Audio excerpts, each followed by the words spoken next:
అరుణాం కరుణాతరంగితాక్షీం ధృతపాశాంకుశపుష్పబాణచాపాం అణిమాదిభిరావృతాం మయూఖైః గురురిత్యేవ విభావయే భవానీ.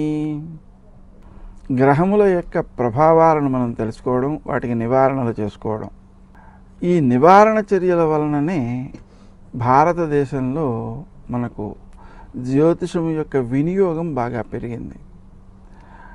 తద్వారా మనకు మహాత్ములు ఎంతమందో జన్మించడానికి కారణమైనది, దోషాలను అధిగమించడానికి కారణమైనది.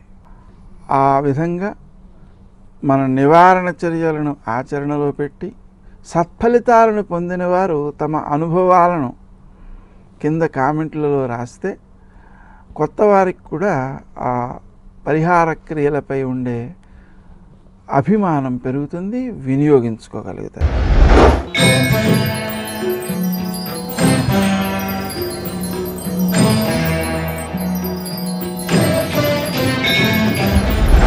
మిథున రాశి. ఈ రాశి వారు తాము ఆచరించేటువంటి కార్యక్రమాల్లో ఎదుట వ్యక్తులకు కష్టం కలగకుండా ఉండడం కోసం ఎక్కువ శ్రమ పడిపోతుంటారు. ఆ విధమైనటువంటి ప్రవర్తన మంచిదే, కానీ ఆ ప్రవర్తన వలన మీ సమయాన్ని మీరు పూర్తిగా సద్వినియోగం చేసుకోలేని పరిస్థితులు ఉంటాయి. వీటిని కూడా దృష్టిలో పెట్టుకుని సమన్వయాత్మకంగా కొంత నష్టపోయినా మరీ పూర్తిగా నష్టపోకుండా ఆ సమయాన్ని కూడా కాపాడుకుంటూ ఎదుటి వ్యక్తులకు సహకారం చేయడం అనేటువంటిది మంచి చేస్తుంది.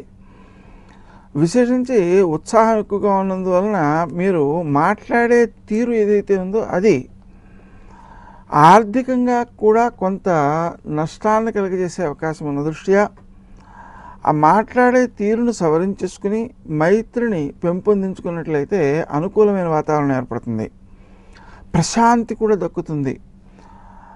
ధనాన్ని మనం రక్షించడం అనేటువంటిది చాలా అవసరం.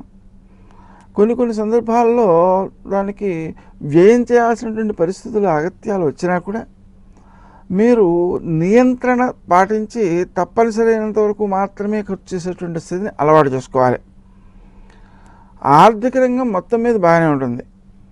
ఆరోగ్యపరమైన చిక్కులు కూడా మనకు ఈ మనం చేసేటువంటి ప్రయత్నాల ద్వారా, జపాల ద్వారా, సమయాన్ని సద్వినియోగం చేయడం ద్వారా, తీసుకునే ఆహారాన్ని సకాలంలో తీసుకోవడం ద్వారా ఆరోగ్య పరిస్థితులను మెరుగుపరుచుకునేటువంటి అవకాశాలు పుష్కలంగా ఉన్నాయి.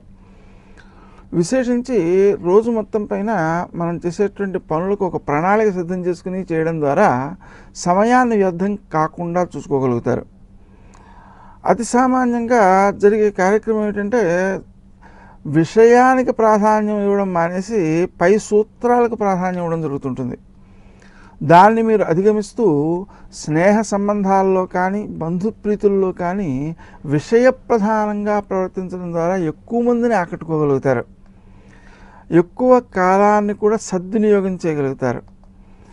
విద్యా విషయంలో విద్యార్థులు తమ సమయాన్ని వ్యర్థం కాకుండా కాపాడుకుంటూనే శ్రీ హయగ్రీవాయ నమః అనే మంత్రాన్ని జపం చేసుకోవడం ద్వారా వారు సత్ఫలితాలను పొందడంతో పాటు పరీక్షలు అనేటువంటి వాటిలో విజయాలను కూడా అధికంగా సాధించగలుగుతారు. స్నేహ సంబంధాలు వృద్ధి చెందుతాయి. ఆరోగ్య విషయంలో మాత్రం క్రీమ్ అచ్యుతానంత గోవింద అనే మంత్రం బాగా ఉపకరిస్తుంది.